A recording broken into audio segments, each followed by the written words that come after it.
Bien, seguimos con el estudio de Eclesiastés. Ya hemos visto cómo Salomón nos ha venido hablando. Muchas personas omiten un libro como Eclesiastés porque pareciera como si no lo entendieran, como si fuera filosofía, como si fuera humanismo, pero realmente estamos frente a un libro inspirado por la palabra de Dios. Estamos conociendo más de nuestro buen Dios a través del libro de Eclesiastés. Y realmente pareciera como que Salomón nos dejó con la palabra en la boca, nos dejó solos. Quedamos a las puertas del templo mirando cómo es el comportamiento de aquellos que van de vez en cuando a la casa de Dios. Salomón nos está enseñando que debemos hablar menos y oír más. Nos está enseñando que lo que Dios quiere es obediencia, que debemos pensar bien antes de decir cualquier cosa. El tema continúa. Recordemos, cuando Dios repite una palabra es muy importante. Cuando Dios repite una palabra es muy importante. Vamos a leer Eclesiastés capítulo 5, versículos 4, 5, 6 y 7. Vamos a leer hasta el 7 de Eclesiastés y vamos a darnos cuenta 4, 5, 6 y 7. Y nos vamos a dar cuenta que hay una palabra que aquí se repite. Dice así la palabra de Dios y oramos. Cuando haces un voto a Dios, no tardes en cumplirlo, porque Él no se deleita en los necios. El voto que haces cumple. Es mejor que no hagas votos a que hagas votos y no los cumplas. No permitas que tu boca te haga pecar y no digas delante del mensajero de Dios que fue un error. ¿Por qué ha de enojarse Dios a causa de tu voz y destruir la obra de tus manos? Porque en los muchos sueños y en las muchas palabras hay vanidades. Tú, sin embargo, teme a Dios. La palabra que más se repite en la Biblia de las Américas es voto. Sin embargo, en la Reina Valera 1960 dice, cuando a Dios haces promesa, no tardes en cumplirla, porque Él no se complace en los insensatos. Cumple lo que prometas. Lo que prometes. Mejor es que no prometas y no que prometas y no cumplas. Vamos a orar y ponemos este tiempo en las manos del Señor, teniendo en cuenta que cuando Dios repite algo es porque es muy, muy importante. Señor, Padre Santo, ponemos este tiempo delante de ti. Señor, que lo que tú y yo hemos hablado en secreto lo podamos transmitir. Bendice las redes sociales, aquellos que están siendo edificados por medio de estos estudios de Eclesiastés, para que seas tú, Espíritu Santo, por favor, llevándolos al rearguir de pecado, de justicia, de juicio, a ese pleno convencimiento, Señor, que solamente en Cristo hay perdón de pecados. Dios bendiga estos tiempos en el nombre de Jesús. Amén y amén. Realmente, cuando una palabra se repite, debemos destacarla. En la Biblia de las Américas es voto, en la Reina Valera es promesa. ¿Pero qué es un voto? Bueno, un voto es una promesa hecha a Dios. Ahora bien, ¿qué es una promesa? Es un ofrecimiento solemne de cumplir con las obligaciones. Es un ofrecimiento solemne. Se cuenta de cierto emperador chino que le avisaron que en una de sus provincias, en el imperio donde él gobernaba, se estaba levantando una rebelión. Así que convocó a sus ministros, convocó a sus jefes militares y les dijo, miren, síganme, prometo destruir a mis enemigos. Cuando el emperador y sus tropas llegaron a donde estaban los rebeldes, él trató atentamente a los rebeldes, quienes por gratitud se sometieron a él de nuevo. Todos los que formaban la escolta del emperador pensaron que al suceder esto ordenaría inmediatamente la ejecución de todos aquellos que se habían sublevado contra él. Pero oh sorpresa, al ver que el emperador trataba humanitariamente y hasta con mucho cariño a aquellos quienes habían sido rebeldes. Entonces el primer ministro llamó al emperador y le dijo, ven acá, ajá, emperador, ven acá. De esta manera cumple vuestra excelencia su promesa, le dijo. Usted dijo que veníamos a destruir a nuestros enemigos. En lugar de eso, realmente los ha perdonado a todos y hasta los está tratando con mucho cariño. El emperador, con una actitud generosa, dijo, mire, yo les prometí destruir a mis enemigos. Y todos ustedes ahora ven que ya nadie es enemigo mío. Todos han sido nuevamente mis amigos. Cumplí mi promesa. Si le haces una promesa a Dios, no tardes en cumplirla, porque a Dios no le gusta la gente tonta que no cumple. Lo que Salomón nos está diciendo aquí es que tenemos que hablar menos, tenemos que prometer menos, tenemos que comprometernos menos, tenemos que pactar menos. Estamos en una guerra y la batalla más fuerte se está librando en nuestros corazones. A eso le está apuntando Salomón. Somos muy rápidos al hablar y muy lentos en pensar. Debajo del sol le hacemos promesas a todo el mundo. Recordemos, esta investigación que está haciendo Salomón ha trazado una línea imaginaria donde está mirando más allá del sol y debajo del sol. Un ejemplo claro lo vemos en nuestros hijos. Les decimos que les vamos a dar, mire, sea corrección o sea un premio, lo que sea. Y luego, condicionalmente cambiamos de opinión. A nuestro cónyuge hacemos promesas de fidelidad y luego condicionalmente cambiamos de parecer. Debajo del sol es muy fácil hacer promesas. Debemos cumplir con lo que prometemos. A mí alguien me enseñó una vez, mira John, más vale ponerse una vez colorado que pálido el resto de la vida. Esto recomienda afrontar con decisión las situaciones difíciles con el objeto de no arrepentirnos después de haber hecho un voto en ese momento. La Biblia dice, cuando hagas un voto a Dios, no tardes en cumplirlo, porque a Dios no le agradan los necios. Cumple tus votos. Es necesario entender que Dios no necesita nada de nosotros. Dios es santo, santo, santo, pero también es todopoderoso, es eterno, el autosuficiente. Él no necesita de ningún ser creado. Nosotros dependemos de Él. Pero cuando hagamos una promesa a Dios, debemos pensar en qué condición nos encontramos. Somos nosotros quienes le necesitamos. Y lo que Salomón insiste, es en nuestra palabrería. ¿Qué necesidad hay de hacer promesas y no cumplirlas?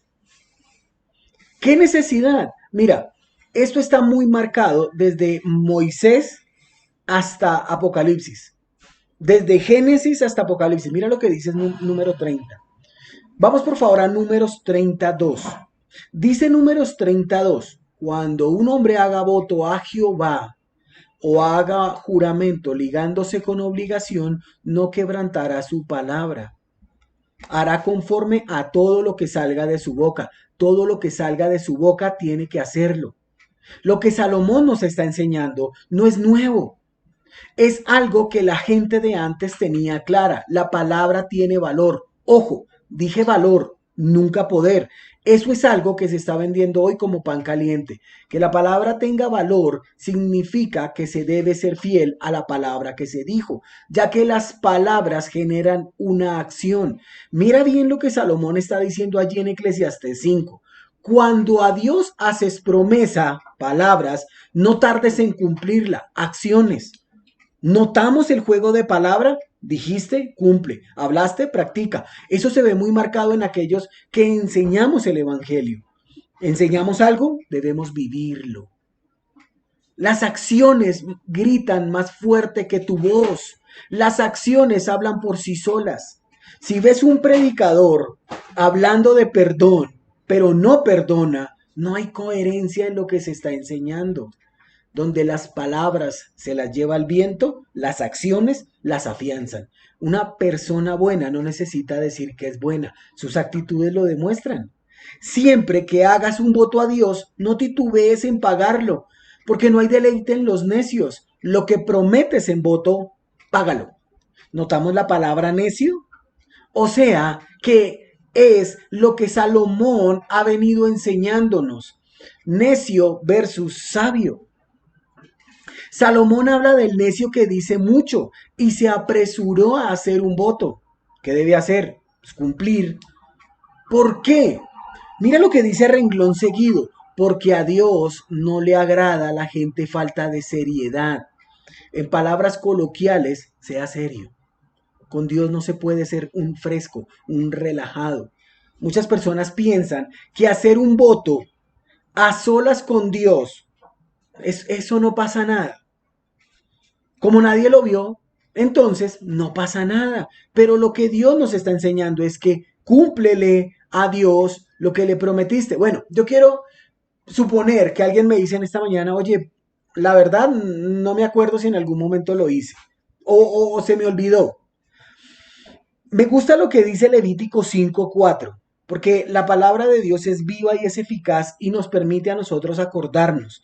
Mira lo que dice Levítico 5:4. Si alguien hace una promesa a la ligera, sea para bien o sea para mal, y la olvida, será culpable en el momento en que se acuerde de ella. ¿Te acordaste recién? En este instante eres culpable. Eres responsable de esa promesa que en algún momento le hiciste a Dios. Es como el matrimonio. Juramos amor eterno en las buenas, en las malas, en la salud, en la enfermedad. Eso se llaman votos. Sí, los votos matrimoniales.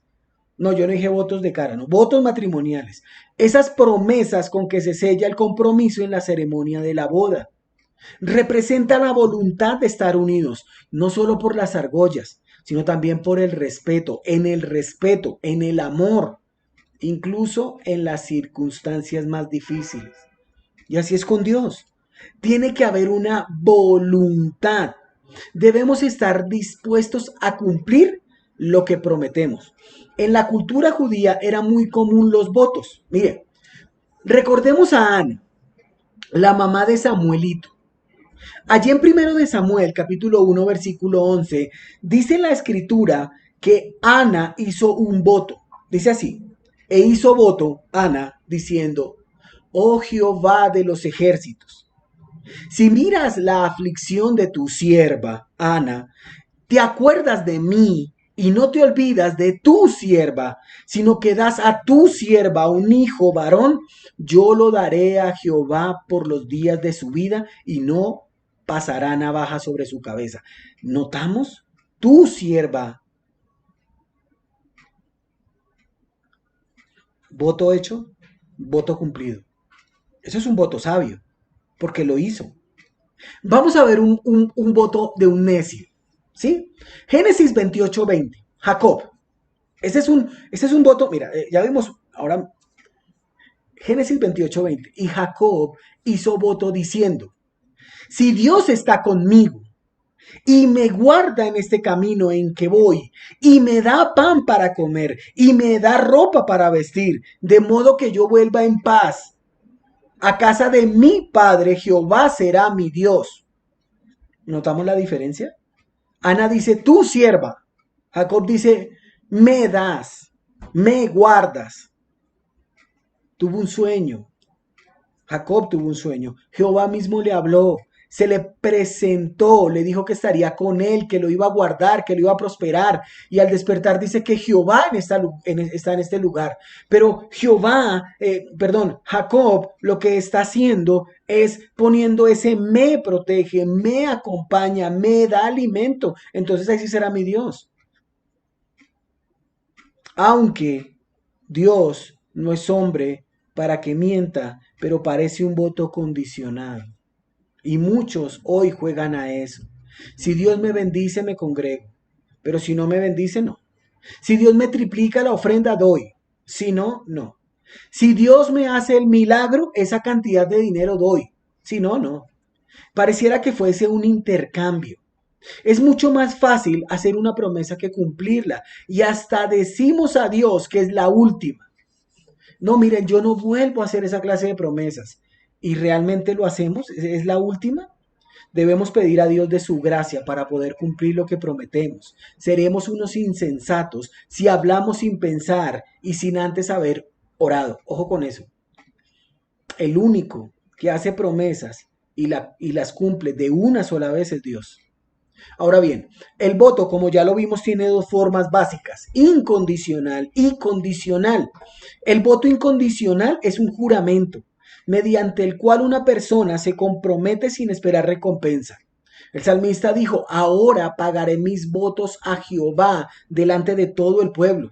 Mira lo que está diciendo, pagaré. Quien así se compromete está obligado a cumplir. Una vez pronunciada la palabra, tiene la fuerza de un juramento, que en la mayoría de los casos no podía violarse. Ana, Ahora bien, el voto condicional generalmente tiene una cláusula previa. Si tú me bendices, si tú me das, si tú me prosperas, si tú está condicionando a Dios, Jacob. Esto era un tema serio que debía cumplirse. ¿Se acuerdan en Jueces 11? Un hombre llamado, un juez de Israel llamado Jefté. Jueces 11. Mira lo que dice Jueces 11:30. Y Jefté hizo voto a Jehová diciendo, si entregares a los amonitas en mis manos, cualquiera que saliere de las puertas de mi casa a recibirme cuando regrese victorioso de los amonitas será de Jehová y lo ofreceré en holocausto. Los amonitas fueron derrotados. Y cuando él iba entrando, su hija, la hija de sus ojos, fue la primera en salir. Jefté se tuvo que desgarrar las vestiduras, gritar en señal de dolor. ¿Saben qué tuvo que hacer Jefté? Un voto que es para Dios deberá cumplirse siempre. Pero recuerda, nadie obligó a este hombre a que hiciera eso. Nadie. Un voto como los que hemos visto son voluntarios. Esto no es para personas muy piadosas. No, es que Ana era muy piadosa. No, no, no, no, no, no. Jacob era muy piadoso. No, Jefte, no. O no era un requisito religioso. No fue que el sacerdote le dijo a Ana, oye Ana, tienes... No. No había ninguna, miren, en esos tres casos que hemos visto, Ana, Jacob, Jefté, nadie le dijo que era hacerlo, pero Salomón nos está advirtiendo que si lo hace, toca cumplirlo, que no debemos hacer votos necios a Jehová. Quien actúa así o quien hace estas cosas realmente son personas cambiantes, variables, inestables. La Biblia dice que el que es de ánimo es inconstante en todos sus caminos. Cuando hagas una promesa a Dios, no tardes en cumplirla, porque a Él no le agradan los necios. Cumple lo que prometes. Un consejo sabio de un hombre sabio para personas sabias. ¿Sí o no? La escritura por ningún lado ordena hacer promesas. Lo que sí dice es que cuando la hagamos, la cumplamos. Punto. Quien hace promesas es porque algo necesita. El marido arrepentido que promete nunca vuelvo a pegarte. El hijo que promete estudiar más porque va perdiendo el año. La suegra que promete nunca más volver. Promesas. ¿Qué querrá? Y así es con Dios. Dios no quiere promesas. Dios quiere obediencia. La promesa que vimos antes de Jacob, él muy seguramente la olvidó y Dios tuvo que recordársela. Allá en Génesis 31 le dice, yo soy el Dios de Betel, ¿te acuerdas? Donde tú ungiste una columna, ¿recuerdas? Donde me hiciste un voto, una promesa. Ahora levántate, sal de esta tierra y vuélvete a la tierra de tu nacimiento. Dijo, yo sí cumplí. ¿Y tú? Versículo 5. Es mejor que no hagas promesas a que hagas promesas y no las cumplas. Aquí está el centro de la enseñanza. Vale más no prometer que prometer y no cumplir. Cual borracho en 31 de diciembre que nunca más vuelvo a tomar. Un fumador empedernido que dice nunca más. Un hombre golpeador que al día siguiente llega con pollo asado y le dice, mija, usted se lo buscó, perdóneme, pero nunca más. Un ladrón arrepentido con remordimiento en una cárcel y dice, jamás vuelvo a hacer esto. Eclesiastés, Salomón escribe en Proverbios 20:25, es peligroso que el hombre le prometa algo a Dios y que después reconsidere su promesa. Es muy peligroso hacer una promesa a cualquier persona, pero a Dios es algo irreversible. Ya está, ha sido hecho. Señor, si sanas a mi hijo, te daré la mitad de mis bienes. Señor, si me ayudas en ese aumento de sueldo, mi diezmo apartaré. Señor, si haces esto, yo hago lo otro. Cuando realmente la palabra de Dios dice, sacrifica a Dios alabanza y paga tus votos al Altísimo.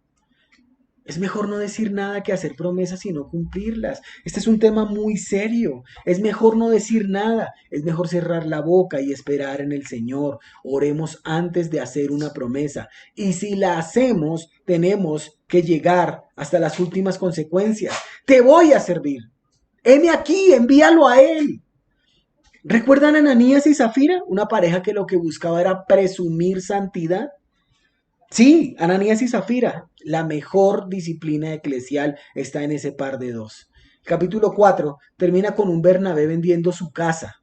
El dinero lo entregó a los pies de los apóstoles. En capítulo 5 vemos esta hermosa pareja. Ellos también vendieron el terreno, pero ellos, en lugar de entregar todo a los apóstoles, se quedaron con una parte. ¿Por qué? ¿Por qué? Pedro mismo le dijo, oye, ¿la casa no era tuya? Y si la vendías, el dinero no era para ti.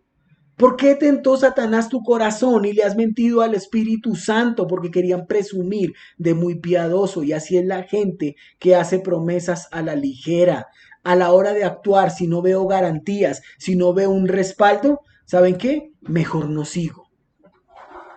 Mejor no sigo. Es mejor no decir nada que hacer promesas y no cumplirlas. La casa de Ananías y Zafira era de ellos. La totalidad del dinero era de ellos. No tenían, no tenían necesidad de esa disciplina tan severa. La disciplina de ellos fue la muerte y ellos no lo volvieron a hacer. Pero les digo algo, la iglesia entera se dio cuenta de que esto era verdad, de que esto era una realidad. Esto fue un testimonio para toda la iglesia, porque no solo ellos no lo volvieron a hacer, sino que el resto de los congregados tampoco. ¿Será que debemos recibir una disciplina tan fuerte para dejar de hacer ciertas cosas? ¿Tiene que llegar una reprimenda tan fuerte para que podamos ser prontos para oír y tardos para hablar? Lo que Salomón quiere es que los congregados allí, su hijo, los amigotes de su hijo y tantos que lo escuchaban, cambie su forma de pensar. Recordemos, 977 años antes de Cristo y hoy, ¿qué es lo que quiere el Espíritu de Dios quien inspiró este libro? Que reconozcamos que somos débiles en nuestra manera de hablar, que somos frágiles en nuestras promesas, que cuando hacemos una promesa siempre hay algo de fondo, pero queremos vernos tan espirituales. Vale más no hacer votos que hacerlos y no cumplirlos. Vimos ejemplos de personas que lo hicieron. Vimos sus consecuencias. ¿Por qué no aprender de los errores ajenos? Oye, hijo mío, la instrucción de tu padre y no abandones la enseñanza de tu madre. Salomón amorosamente le está diciendo a su sucesor, a sus amigotes, que él quiere que anden por buen camino, que vayan por la senda del justo. Salomón tenía experiencia, la está escribiendo, está investigando, no quiere que caigan en su mismo error. El Dios quien gobierna no quiere que ninguno perezca, sino que todos procedan al arrepentimiento. Aquí hay evangelio. Pero ¿qué dice el hombre? No la sabiduría de Dios, sino mi propia sabiduría. Salomón está siendo guiado por el Espíritu Santo de Dios para escribir esto. Salomón sabe que lo mejor que le puede pasar al hombre debajo del sol es depender de aquel que está más allá del sol. Salomón sabe que esto no es aquí, que esto no es ahora, hay algo más y Salomón lo sabe. Por eso esta clase de consejos prácticos, vida cristiana. Por eso esta clase de recomendaciones, por eso estas sugerencias. No consientas con tu boca que te haga pecar, ni digas luego ante el enviado, me descuidé. ¿Por qué ha de enojarse Dios a causa de tu voz y destruir la obra de tus manos? Muchas personas somos sueltos de lengua o damos muchas vueltas a un tema, circunloquiano, o a veces hablamos solos, soliloquianos. Y en esas idas y venidas somos capaces de decir cualquier cosa, de prometer cualquier cosa y después decimos que fue sin pensar o que lo dijimos a la ligera. No sé si en algún momento de nuestra vida hicimos una promesa y no la cumplimos. La mayoría de veces es con los hijos. Miren, a veces parece que nosotros quisiéramos sobornar a nuestros hijos. Si limpias la habitación, te doy tal cosa. Si haces la tarea, te compro algo. Si lavas la loza, te brindo. Y casi siempre esas dádivas que se dan de más es por obligaciones. Si pasas el año, te llevo a Walt Disney. Cometemos el error de hablar sin pensar. Pensamos que vamos a motivar, pero luego nos damos cuenta que lo que hicimos fue un error, que lo que dijimos sin querer fue un error. Pues cuánto más con Dios. ¿Cómo se pone la persona a la que le prometimos y no le cumplimos? Qué decepción, qué decepción. Pero ¿cómo se pone Dios? ¿Cómo se pone Dios? Mira lo que dice el versículo. ¿Por qué harás que Dios se enoje a causa de tu voz y que destruya la obra de tus manos? ¿Se enoja Dios? ¿Acaso Dios se enoja? Sería sin sentido ignorar los pasajes de la escritura tocante a este tema. Hay muchos ejemplos de este tema. Pero el que más me gusta a mí utilizar está en Salmos, capítulo 7, versículo 11. Si tú puedes subrayar tu Biblia allí en Salmos 7, 11, no se te olvide este versículo. Dios es juez justo y Dios está airado contra el impío solamente todos los días. Lo que sucede es que nosotros comparamos nuestra ira con la de Dios. Me airé con mis hijos porque no me obedecieron. Lo comparamos con nuestras propias experiencias y emociones. La escritura nos enseña, claro, puedes airarte, pero no pecar. Dice, airaos, pero no pequéis. No se ponga el sol sobre vuestro enojo, ni deis lugar al diablo.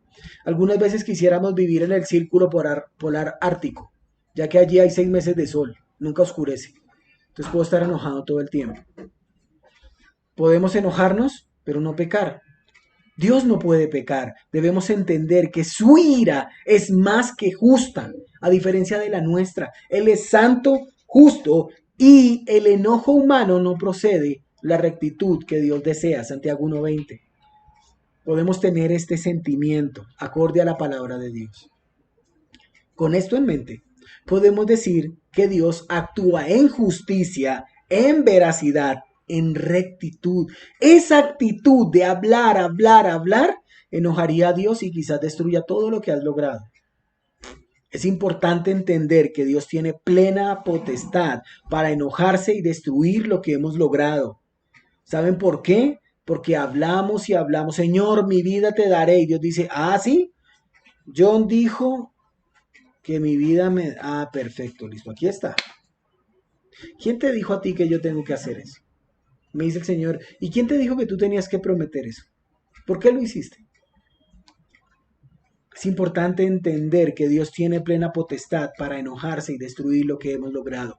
Algunas personas hablan sin pensar. No cometamos ese error. Las promesas que hacemos son demasiado fuertes. Nos atan nuestras palabras y debemos cumplirlas. El matrimonio, la iglesia, el trabajo. Nosotros tomamos muy a la ligera las palabras. Para Dios es algo muy serio. Dios dice que somos responsables por lo que decimos.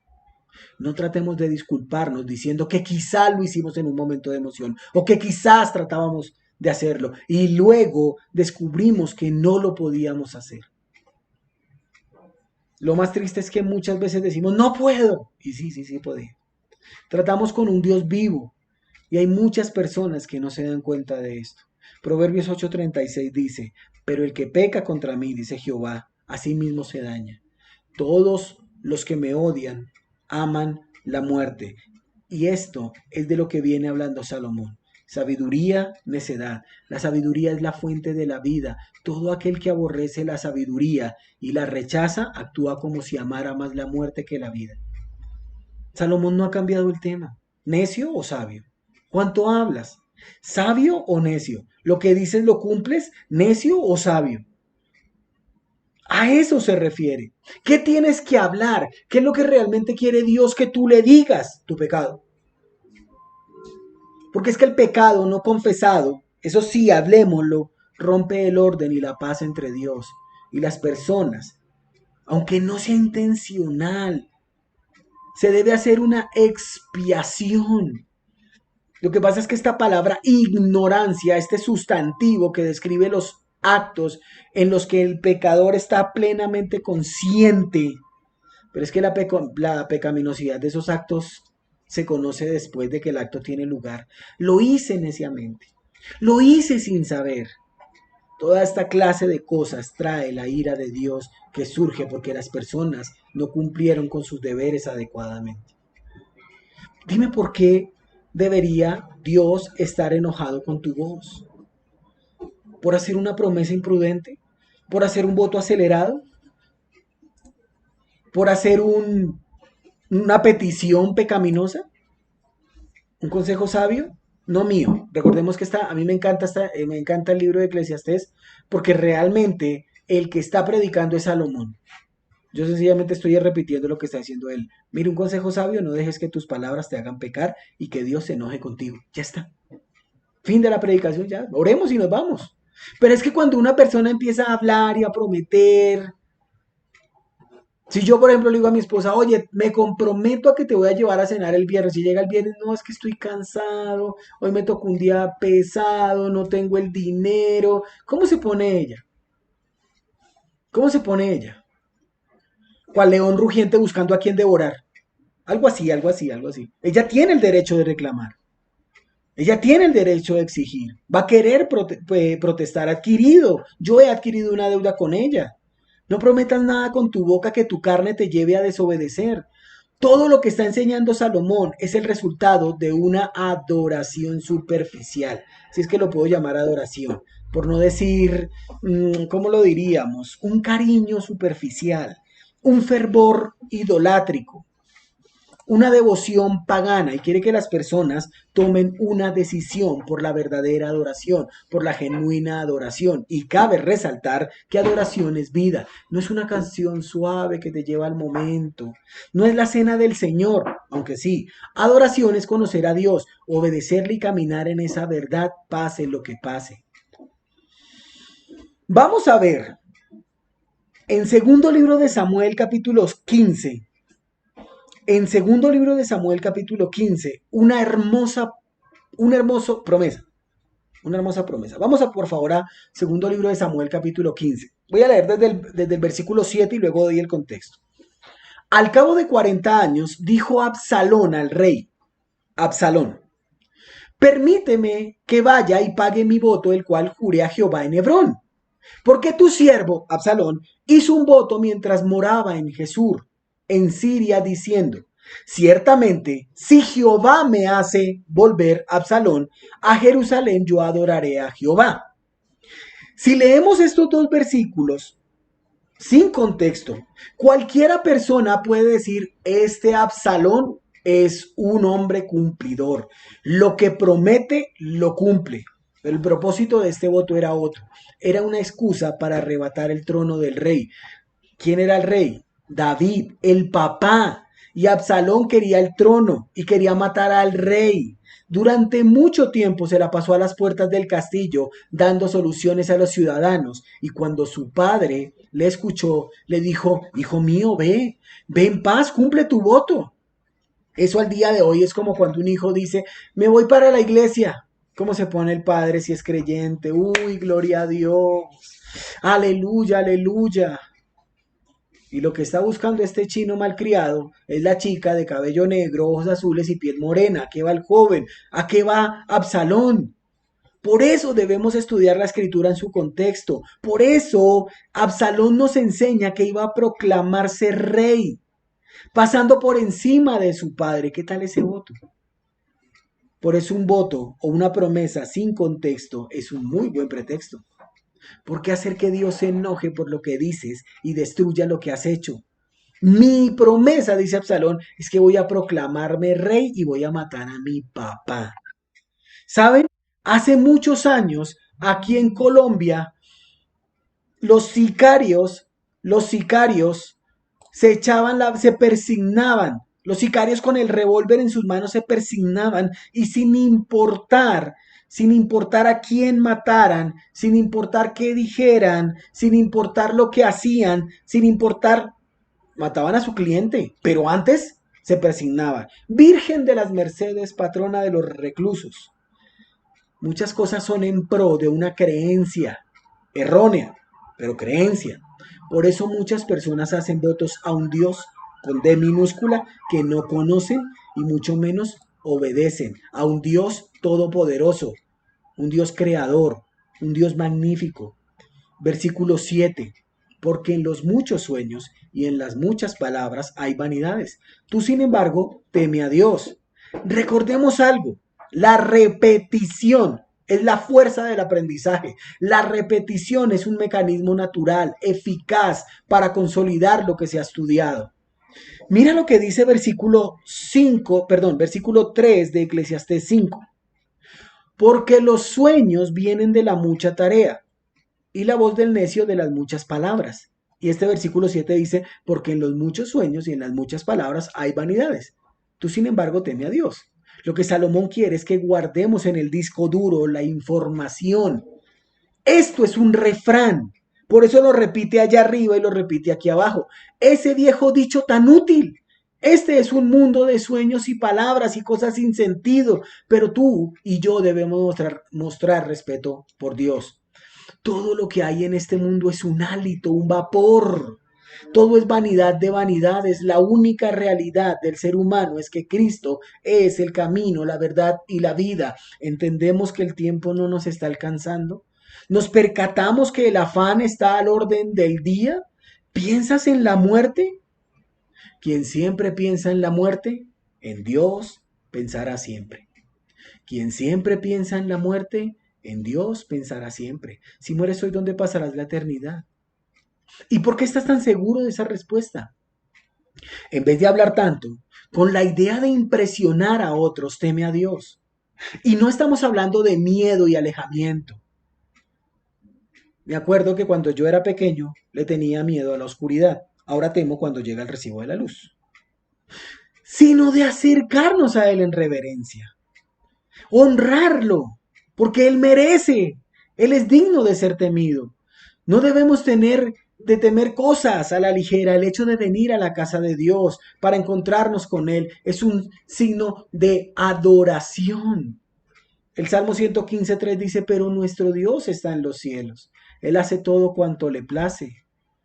Todo lo que quiso ha hecho. ¿Cómo debemos aproximarnos a la casa de un Dios todopoderoso?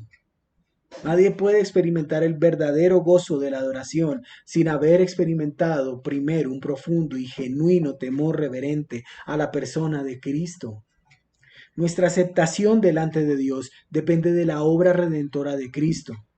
Muchas cosas y palabras inútiles abundan en los sueños. Ahora bien, Salomón, ¿a qué le estás apuntando? A que por favor veamos que esto es la verdad. Y conoceréis la verdad, y la verdad os hará libres. Solo eso. Dios no necesita nada de nosotros, pero nos advierte, si vas a hacer una promesa, por favor que sea cumplible. No exageres. Señor, mi vida te daré. Es fácil. Señor, pase lo que pase, no me sueltes de tu mano, porque yo soy capaz de abrirla en cualquier momento y puedo caer. Me siento débil, pero si tú me levantas, si tú me sostienes, seguiré día a día creciendo en tu gracia, confiando en tu amor. Señores, damas y caballeros, promesas alcanzables, no negocios. Con Dios no se negocia. Lo prometiste, cúmplelo. A eso le está apuntando Salomón en esta mañana. Cuando hagas a Dios promesas, realmente cumplámoslas. Cumplámoslas, por favor. Hagámoslo. Es lo más importante. No cometamos el error de hablar sin pensar. Ahora bien, si lo has hecho, si a Dios has hecho promesas, cúmplelas. Realmente ahora somos personas salvas.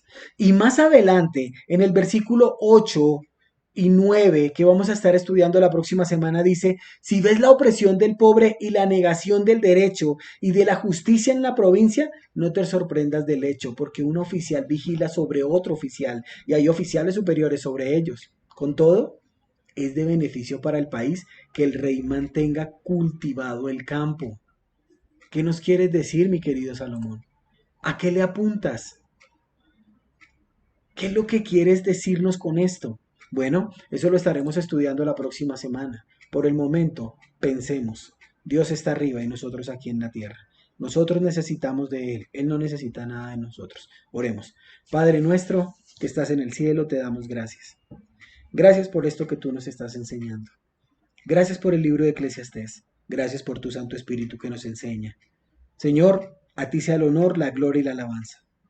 Dios bendiga estos tiempos. En el nombre de Jesús. Amén y amén. Dios te bendiga. Dios te guarde. Chao, chao. Hasta la próxima.